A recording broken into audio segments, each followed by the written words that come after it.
Hi everyone, welcome to another video. I'm Thijs, I'm the technical evangelist here at Varnish Software, and today we'll talk about S3 shielding.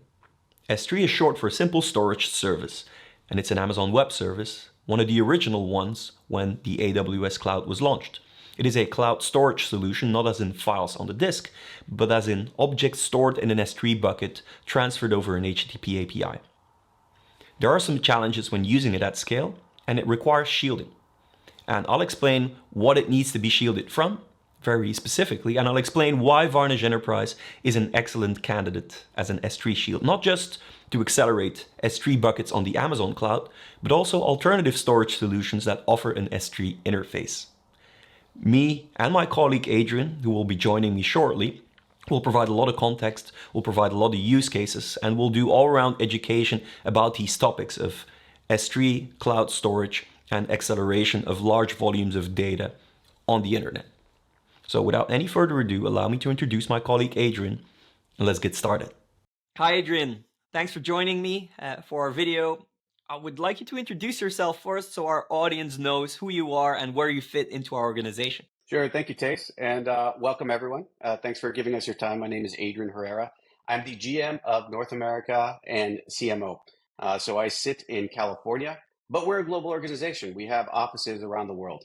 We're small, but we do have a very large presence globally. Great. So you have a background in the storage industry as well, which makes your presence here very valuable. I do. So obviously here, I've been focused on expanding our presence in North America. But before Varnish, I was in enterprise storage, cloud storage, object storage. So I was on the founding team of a company called Evangelist, which was one of the first cloud storage companies. At the same time that S3 was just taking off, Amazon S3. So really studied S3 a lot, helped to develop a lot of those business models, a lot of the initial motions to get into the market. Then I shifted to running marketing for an organization called Coringo, which was one of the first object storage software providers in the market. So very, very familiar with object storage and general object storage. And that company was acquired by a company called DataCore, which was in storage software. So it had a broader portfolio, not just object, also file-based, POSIX-based, network addressable storage, but all, or also SAN, but all software. So I have a very deep storage service and storage software background, which is very appropriate for our topic today. Which is also very appropriate in the way the industry is shifting, because if you would ask me 20 years ago, what is HTTP? I would have told you it's a protocol you use to do data transfer for websites. Maybe later on in my IT career, I would said, oh yeah, you can use it for API calls as well. But now the year is 2024 and everything's happening over HTTP and also data transfer at large scale. So video, we're no stranger to video, streaming, all is happening over HTTP. A lot of the development assets, the Docker images, all of that transfer is happening over HTTP. And you've mentioned it, object storage. Can you contextualize this topic of object storage? Because a lot of people think, oh, storage in the cloud, it's a disk you mount to a VM and you're good to go. Slightly different, I guess. Yeah, it's interesting. It's a lot of people don't think about the storage behind the scenes because everything is an API now. You just stand up an API and you select the performance and the access and the cost that you'd like. But as we'll cover, there's an element of unpredictability. What's going on behind the scenes is that data is actually being stored somewhere, and it's usually being stored on a disk, the final destination. Sometimes it's in memory. Even sometimes it's on tape. I mean, some people don't even realize that data is still stored on tape, and it is for massive data stores. When we talk about object storage, it's easy to compare it to file-based storage. I think everyone is familiar with you store a file, you create something on your computer, it's a document, you store it in a folder, and what's going on your PC, on your laptop is it's stored in a file system, and each is split up into segments, and each one of those segments has an inode, and it's addressed and it's stored on sectors on a disk. When you call that information back, everything's stitched together very quickly and delivered to you. Object storage is different in the sense that there's one object, one piece of data, and that piece of data is assigned a key, and all you need is that key to get it back. Usually it's a URL, and that's why object storage is very, very good at being accessed over HTTP, because HTTP handles URLs, and handles that sort of communication incredibly well. So there's a lot of great resources out there on the internet that walk you through the difference between file and object storage. But we just want to give a little bit of context into what we're about to discuss because HTTP is critical here. Absolutely. And I remember I have a lot of experience dealing with developer communities. And I remember when these services came out that there was this switch in mindset required from a developer because now they couldn't rely on the local file system anymore. They needed to have integrations in their software, talk to APIs, have SDKs in place to do that level of communication. Now, of course, time has progressed and this has become very normal. And even at the other end of the spectrum, there are solutions out there to mount an S3 bucket as if it were a disk. But let's address the real topic here. We've contextualized S3, which is short for simple storage solution, object storage. But there's this other term in the title. It is shielding. So we need to answer that question. Why would we need to accelerate an S3 bucket or any other type of storage that uses the S3 protocol over HTTP? And I want a little bit of input from you of that last part of the statement. Any other type of storage that uses the S3 protocol over HTTP. That is interesting. Yeah, it's very interesting. So when we talk about S3, S3 is a protocol that was created by Amazon for their simple storage service, Amazon S3. It's been around for quite some time now, over 15 years, I believe. There's a service, but there's also a way of accessing it. So it's both a service and a protocol. That protocol is the de facto standard. It's not an open standard. It's still a standard controlled by Amazon. But a lot of different organizations have applied the Amazon S3 or the S3 protocol to access their service or storage device. So Amazon had such a lead in the market that everyone just adopted the standard. And Amazon has been very open with the ability of other organizations to do that. So they have allowed other organizations to do that. So they've done the market a service because they created this de facto standard. But that means a lot of different services, a lot of different devices can now be accessed over the S3 protocol. So what we talk about, or what we're going to talk about today, is not just relevant to Amazon S3. It's also relevant to other services like Wasabi, Backblaze, Storj, other devices, or software solutions like MinIO, like NetApp, StoreGrid. There's a number of other, like Vast. There's a number of other devices out there that support the S3 protocol. Well, can I generalize by saying if you're a serious storage provider in this day and age of cloud and cloud native, that you'd be doing yourself a disservice not to have that in your toolbox? Oh, absolutely. Absolutely. I think every storage device and service has some form of S3 support. Well, then the question obviously is, because we've hinted, but I wouldn't say we're beating around the bush, but we're adding a lot of context. It's time to answer the question. Why does an S3 bucket need acceleration? The cloud is this magical thing where people manage your capacity for you and everything works fine, and still there are issues. And the challenge that I see, and we all see, right? We're part of this broader industry, is that it's not always as straightforward. It's not because you run an S3 bucket and you hand out the management to someone else that the expectations are met. I see three big topics here, and you can see them as well: network latency, performance, and costs. Let's dive into that. I mean, network latency is a very real thing. Everything is related to locality, and we'll touch on that in great length. But if I'm located in Belgium, you're located in the United States on the West Coast, if you would have to access content that is stored in my house, on my little NAS, it'll be slow. And I think we can extrapolate that to the cloud in general. We're talking about exabytes of data being hosted there, billions of requests per day, and still that thing needs to perform. And most of the time it does, but sometimes there is network latency, which affects efficiency of organizations and quality of experience. Quality of experience to the end user, of course, if that user consumes that data, but also in the deployment process, if files that are hosted in that S3 bucket are used in some kind of automated process. I'll give you an example. Maybe you're doing a deployment of an online service, and a lot of the artifacts that need to be included are stored on S3. Could be images, could be binaries, could be libraries, could be whatever binary data that needs to be there. So if network latency is introduced, imagine you're a developer. Imagine I'm a developer and I consume a service hosted in San Diego and I need to pull in those changes to do my day-to-day. Every minute I have to wait is a minute I can't work. And if our team has 100 developers, that's going to cost a lot of money. Same for deployment. If the systems have to wait for S3 for the data to come in, deployments are slow. So that's a big one, right? Yeah, that's correct. And as with everything in IT, it really depends on the use case and what type of data you're trying to access, how large those objects are, and where the client is. So when you add that, when we talk about challenges, if you're using S3 for maybe just one website in one specific region, then you're probably not running into a lot of challenges. But once you scale, once you start hitting those limits of hundreds of thousands of requests per minute, maybe even more. You're hitting these regional distribution latency metrics that you have to hit or you have to achieve in order to provide quality of service.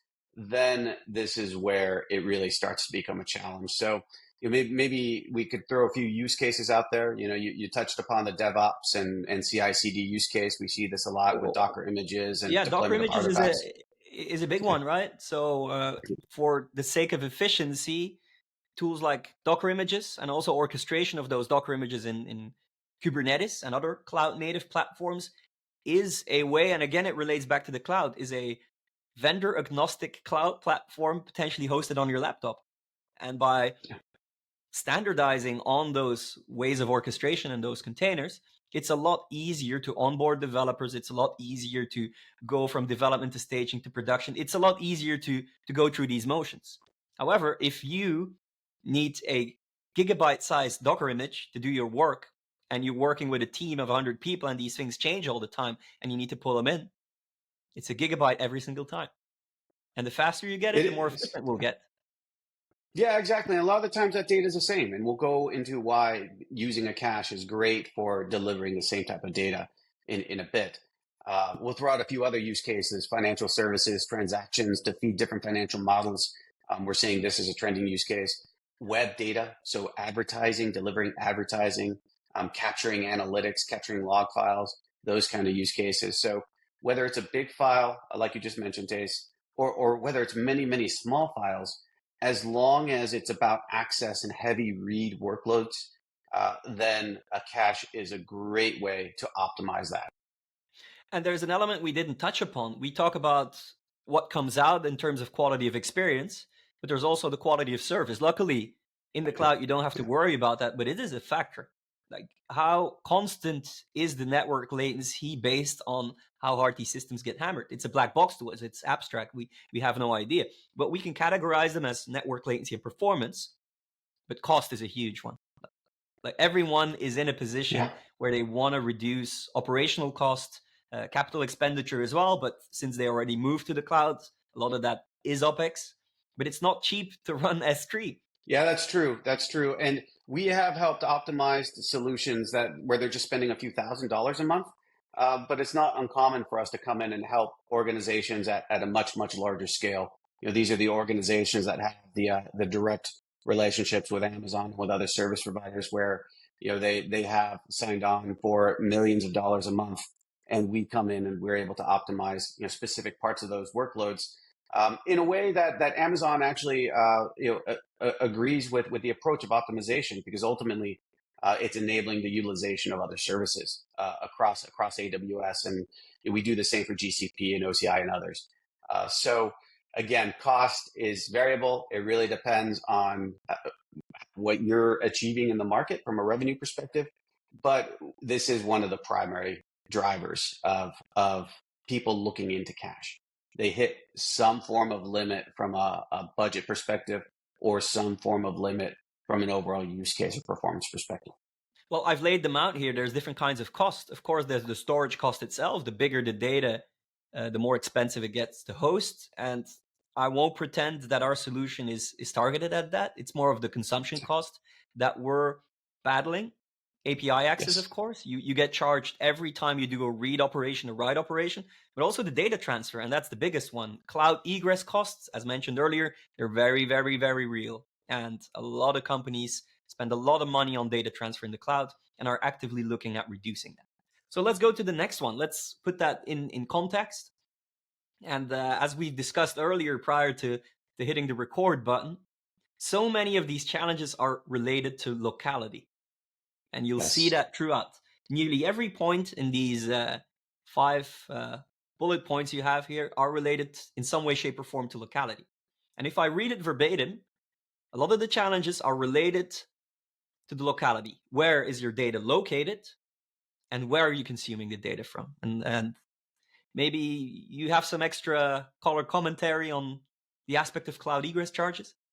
Yeah, and just overall charges. If you take a look at the evolution of the S3 business model, or just go take a look at the business model and the pricing guidelines that Amazon presents, you see a lot of tiering options. You see a lot of options or pricing or fees associated with actual calls and accessing data. That all has to do with locality. Obviously, your goal is to store it in the most cost-effective way and have your data accessible when you need it, where you need it.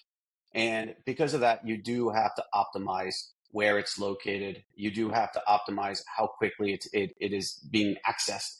And obviously, you need to optimize for your budget.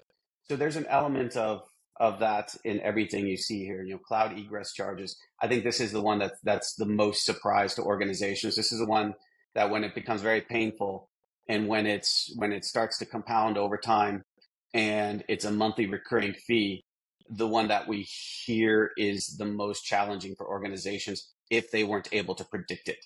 Again, when you use these types of services, sure, you give up control, but there's a lot of value because these organizations have reliability built in, redundancy built in, they replicate the data.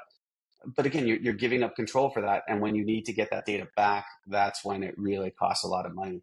And it's not uncommon for organizations to have petabyte data sets these days. We have some customers that are growing their data sets at 1 petabyte every 10 days. So that's a tremendous amount of information if you had to replicate that and move it back in-house. Remember, this doesn't happen within the AWS network necessarily. Like if you look at bullet point 3, distributed consumption, the end users who are consuming the data are spread globally. But also, yes. if we talk about machine-to-machine communication, because you've hinted towards it, everything's an API. There are systems out there that rely on data that's being pulled in. So again, locality, the fact that it's distributed and that we're doing that, as hinted in bullet point 4, is people aren't putting all their eggs in one basket. There is this notion of multi-cloud setup. There is this notion of combining on-prem solutions with the cloud to turn it into hybrid deployments. And that's where the S3 protocol becomes an actual protocol, and it's not just an AWS service. People are using that protocol in a super hybrid way. And I believe that that's where we can add the most value. It is. And I like to use analogies every now and then. I mean, we travel a lot for business. I think a lot of people who are watching this webinar travel a lot for business. And think about the way you pack. Right? You pack, you take just what you need on a trip and you move it with you. So think about that concept as we start to discuss the concept of cache. It's just taking the data that you need and moving it where you need it. And if you think about that concept, I think it'll make a lot of things clear with the way we compress and a lot of the other things that we can do with data, coalescing calls, and all of these features, all of these functions enable an organization, enable you to move data into a spot where it's closer to the point of consumption. Obviously, very clear. And I think we've laid out some of those contextual elements, which could bring us to maybe a controversial question. You already hinted towards it. Why doesn't AWS solve these issues themselves? Well, to be honest, they do, right? They offer solutions. They offer solutions. However, their solutions, rightfully so, this is not us criticizing them. It's within their ecosystem. It's within their network. It's within their cloud. And they do offer ways to offload the storage bucket itself. There is a CDN that they offer called CloudFront. They do offer intelligent tiering classes, which are faster and more, I would say, atomic. It's not like it's hosted anywhere. You can choose a very specific location where you can have guaranteed capacity, and you can access these things from multiple regions. You can replicate your data and all that, but it comes at a cost. And again, locality. If you need it outside of their network, you're faced with these costs. and potential latency. So we're not going to pretend that AWS doesn't offer any solution. That wouldn't be genuine of us. But as mentioned, Yeah. They do a great job at providing all these different solutions. I mean, just again, I keep on referring back to the S3 pricing model. They have many, many different tiers of storage, what I would classify as cold storage. You know, S3 is kind of, nearline, not as hot as high performance storage, but and they have a lot of options just in that tier. They have thousands of services now. So yeah, within their own network, they do a tremendous job, a great job. But you touched on a very important point, Tace. It's like when you need to move that data outside of the AWS service, closer to the point of consumption, then what do you do? Right? Do you want to keep on paying these fees, or do you want to optimize there? Just like you optimize on S3 with all these different services, you really do need to optimize for locality. So that brings us to where we actually show our value, which is S3 shielding. So what is S3 shielding? As the name implies, we put a shield in front of S3, not necessarily to protect it from being overloaded or from malicious traffic. I think they have that covered, as mentioned earlier, but to shield it from some of the challenges that the end user and the consuming systems are facing. Again, in that context of the cost, network latency, performance. So what we are doing is we are using, in our caching environment, we use S3 as a backend. So we get requests. The users don't talk to S3 directly. They talk to our solution, our software. And remember, it is just software. We'll talk about the benefits of that. And if we have a version of that, a copy of that data stored in our cache, we'll serve it very quickly in the locality where it's hosted because it's software. And if we don't know the answer to the question, meaning if we don't have that object that was requested stored in the cache, we'll fetch it from S3.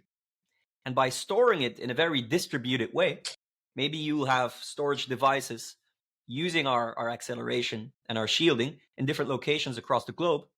We will have a copy of that, and you can access that copy of that data as much as you like without referring back to the cloud. So without incurring any extra latency or extra data transfer. So no egress cost, limited API calls. So we're making it faster, more predictable, and also more controllable in terms of cost. That is S3 shielding. And if we look at the benefits of using our solution, because remember, Varnish Enterprise is a web acceleration and content delivery solution that is purely software based. There's a lot of use cases in there. It's not just S3. There's websites, there's built artifacts, there's S3, there's video storage. All the things that speak HTTP and that are in some way, shape, or form related to the web, we can handle. And all of these advantages are relevant. Software based is the primary one I would like to address. Because we are just software, you can host us wherever you want, on any type of platform. That could be commercial off-the-shelf hardware that lives in a data center, or even in your office, or in your factory, if you need that. And you can lay it out however you want. Also in a very hybrid way, you can use parts of the AWS cloud. Maybe your development teams have optimized their workflow with all the APIs, SDKs, and workflows that AWS offers. Maybe we're just storing a copy of that data. But there's also freedom of architecture, where you can actually tier it, lay it out in whichever way meets your requirements. So that software-based element is pretty big and comes back in the other topics, like flexibility. Maybe you want to touch on the flexibility. Yeah, absolutely. I mean, you are able to move the software, the cache, wherever it's needed. So from that perspective, it's important to also understand that this is a cache. You still have everything in the origin. We're not setting up a different namespace. We're not setting up a different storage device. Although we do store data there, we're always using the origin as the source. So again, you're able to set it up in a very hybrid way, still utilizing Amazon S3 or Wasabi or Backblaze or StorageData or another service, or even another storage device. So you're just able to move the data, the hot data, the data that's needed, closer to the point of consumption. And I think that's key here, because it's also important to mention our business model. We charge per server per license. So very, very predictable. When you put it on that server, wherever you put it, you're able to predict the cost.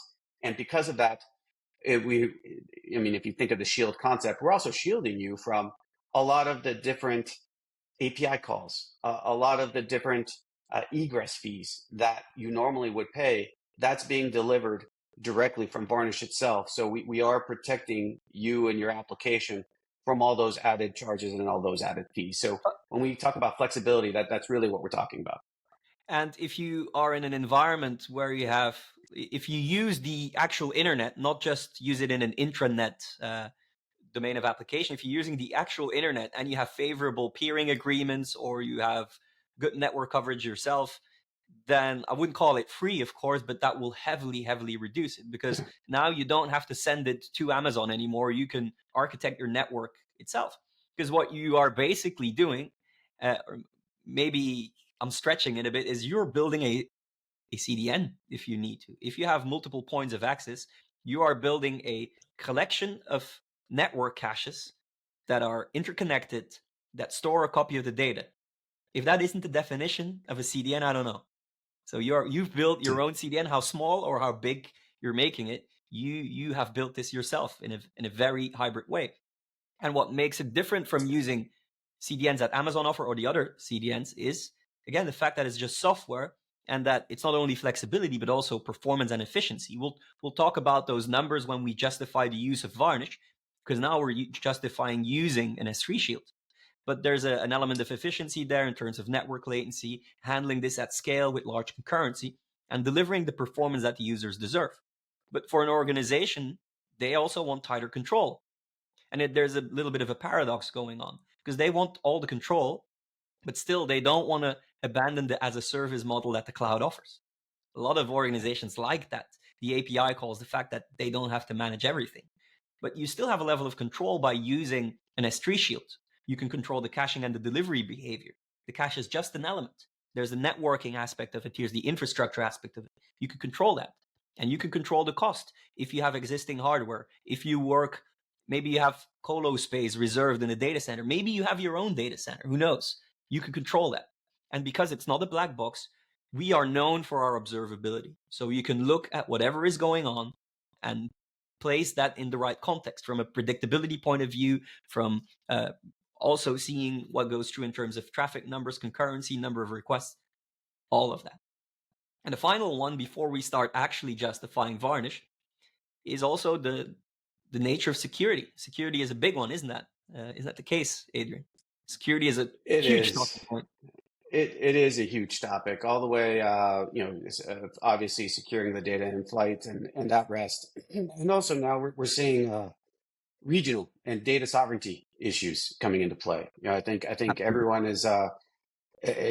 everyone knows and understands AI and models and LLMs now, and everyone here, we're talking to a technical crowd, understand the value is our data sets are really feeding those models. So a lot of a lot of countries, I should say, a lot of governments are putting constraints on whether data can leave a particular region.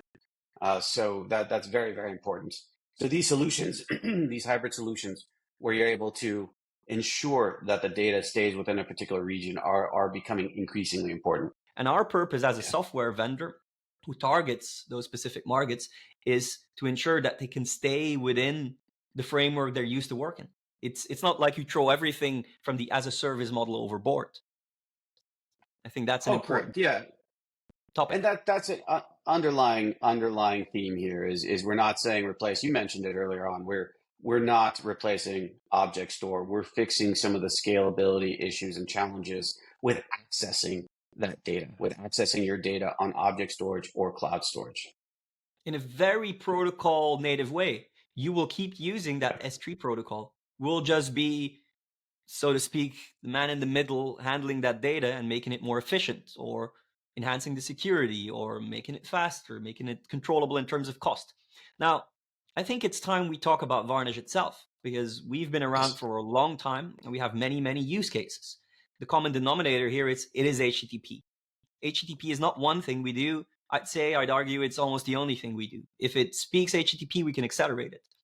And our bread and butter, back when we started out, I guess a decade and a half ago, was accelerating websites, because that was the thing to do. There was the advent of online media, newspapers.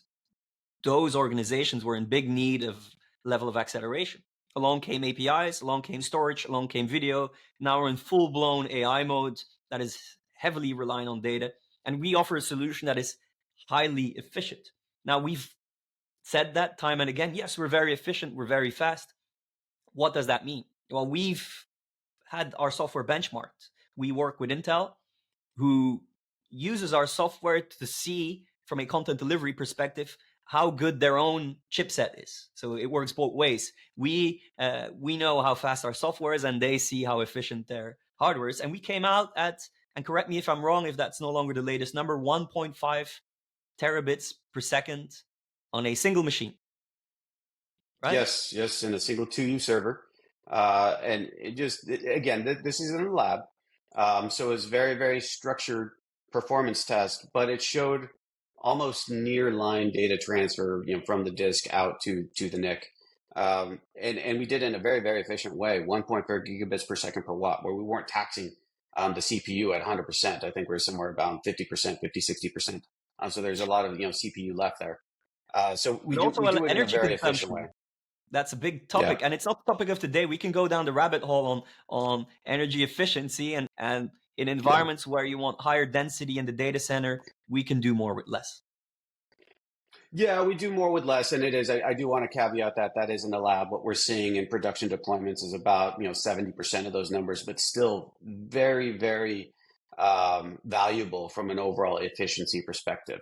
And when you're talking large data sets and some of these models and some of these use cases, the goal is throughput. We went over the difference between file and object, so I won't go over that again. But in the object world, it's all about throughput. How much data can you feed to a particular location, to a particular application? And again, we've demonstrated that we do that more efficiently than just about any other organization in the world through our software. Now let's apply this again to S3 and the way we're doing that. We talked about the performance in terms of throughput. If we talk about network latency, and that is not in the lab, but it does come with its own caveats, is we do sub-millisecond delivery. And I can prove that. And I tend to prove that time and again when I make the statement, because we need to back it up. However, this is within our own engine. There is, of course, the network. And the network's always the network. So I haven't seen a lot of networks, I haven't seen any that do sub-millisecond delivery. But just know that we, as a cache that you add, we're a shield in this context. We don't add extra latency. We are hyper efficient. And when we do things at scale, we can do hundreds of thousands, sometimes even millions of requests per second. So those are the numbers that would, well, yes, it's a bit of flexing, but it shows that you can trust us in terms of performance. We're fast enough to do the job. Yeah, absolutely. Again, it's not uncommon for us to run into millions of requests a second in use cases. So that is where those millisecond response times come in. And I just like to point everyone, we do have some great data on our blog. So some of our most recent blogs are benchmarks and our performance tests that we run on different services, different devices. One of them is for Storj. It is via their implementation of S3, and we're able to show a 1,000 to 4,000% improvement for specific use cases, for these small file use cases across different geographies, by bringing the data closer to where it's needed. So again, if you go to varnish-software.com and click on the blog, you'll see a lot of great resources. Just type in S3 in the search window, and all of our different S3 assets, including other devices, other services, will come up. But we are able to deliver that kind of integration, not just because of our performance and low latency is why people trust us, but we also offer an unparalleled level of flexibility. The way you can control how Varnish behaves, and also in this very use case mimics S3, is primarily due to our built-in programming language. We have our own programming language built into the product. So when you talk about customizing, it's not checking or unchecking checkboxes or going to a configuration file. You have this very descriptive language that we call the VCL, which is short for Varnish Configuration Language. It is not a top-down programming language. It is a language that hooks into the caching flow and extends certain aspects of the behavior. We are very closely tied into all the best practices that the HTTP protocol and its built-in caching dictates. It's very conventional. But for use cases like this, you need to extend that. And we support AWS's request signing protocol, and that allows us to actually access encrypted data or at least protected data. Because a lot of the objects aren't public, a lot of it is private. And by using that level of customization and flexibility, we can handle that and we can get behind the security and access those objects, store them, but at the same time offer that same level of security to incoming requests. It's not that we're opening the floodgates to all that private data. We, through our programming language and the many innovations that are happening in our labs, offering that type of flexibility that I haven't seen before in the industry. So that is what is making us do that kind of stuff. I think that's very important. And a third one that justifies our usage, or do you want to comment on that? No, I mean you may cover it. We'll see what you say. But there's some other features that I wanted to call out, like request coalescing, slicing, sharding. These are all techniques that are very very relevant here. So we're able to collapse requests if there's a number of very similar requests. We're able to only go to a specific segment of data if there's a very large file, and that's just the piece of data that's needed. So when you combine these, and you just heard Thijs and I talk about millions of requests per second, those benefits really start to add up. So if you're able to move that closer to the user, closer to the client or where it's being consumed, you get a considerable amount of savings. That's how we are able to improve performance by thousands of times for certain use cases. We're able to reduce costs by half, if not more, for other use cases. So, in two very specific ways, because it was very implicit, but there is cache hits and there's cache misses. If it's a cache hit, we don't need to talk to Amazon S3 or your S3 on-prem solution at all. So we're talking about a level of efficiency that is great, because for a set duration, and you can control that if that is a minute, an hour, a day, a week, whatever, all that data is stored on our side. But the things you talked about, the request coalescing, the slicing, and all of that happens when you have a cache miss. Why would you have a cache miss? Because the object you're trying to retrieve hasn't yet been fetched, or the object that you have in the cache has expired and is in need of revalidation. Maybe it has been updated or deleted at the origin side. We need to make sure we're aware of that. And when we do have to communicate with S3, because let's get that out of the way, it's not because you have an S3 shield that there's zero communication with S3. We still need to fetch the cache misses. We still need to revalidate the expired objects. By using request coalescing, all those requests for the same uncached resource will be merged into a single backend request. Not only does that save data over the wire, by doing this in parallel, as soon as the first byte comes in, all the requesting users are satisfied at the same time. So from an efficiency point of view, that matters as well. You touched upon range requests. Maybe you only need the first megabyte of a gigabyte sized file, or you can slice them out and do them in parallel. Like I want the first gigabyte, then I want the last chunk, and we merge that together without having to fetch that huge file from the cloud, storing it, and then slicing them up. And another feature that I'm particularly proud of is our very granular cache invalidation mechanisms. It's not because it's stored in the cache that it remains there forever and ever and ever. You can choose a week-long time to live, and for that week, we will serve that version. But if something changes at the origin, we have the mechanisms of selecting the exact objects that need to be invalidated, so that when the user requests them, we give them the updated version, either immediately or asynchronously. And you add that to, I think we talked about flexibility, and we talked about where Varnish can be installed, but it can be installed in different regions in AWS. It could be installed at different clouds.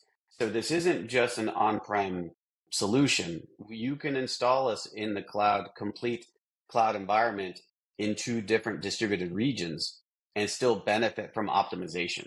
So I just wanted to call that out, that it isn't, I know we're talking about locality, but locality can still mean optimizing within cloud regions or across different regions.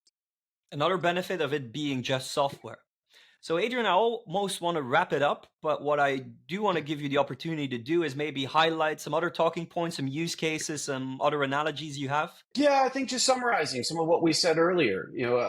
The question is, when do you need this type of shield? When do you need this type of approach? It really is when you start getting over the $10,000 range from an overall AWS perspective, and a lot of that is access to data, then you should probably start looking at optimizing.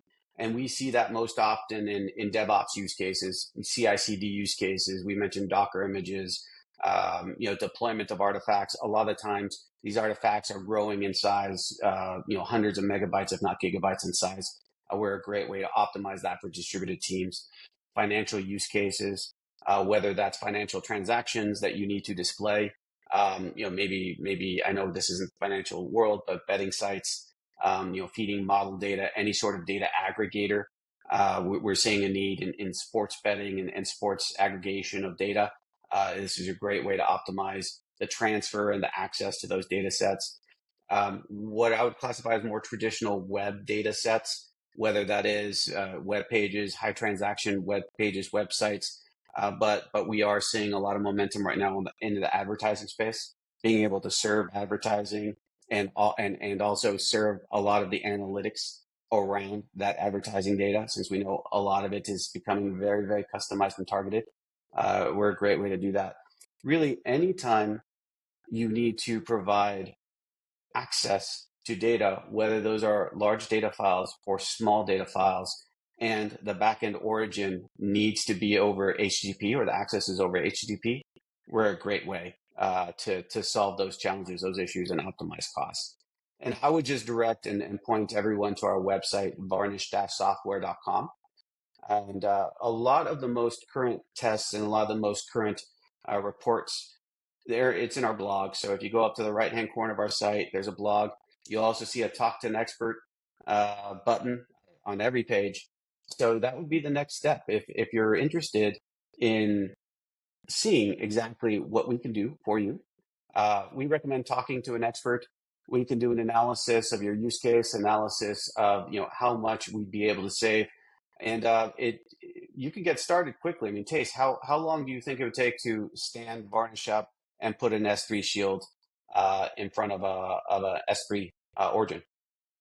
With the automation tools we even offer publicly, I'd say a couple of minutes. Yeah. So this can happen very, very quickly. Yeah, if you're doing it in a proof of concept way, I can get you up and running in 5.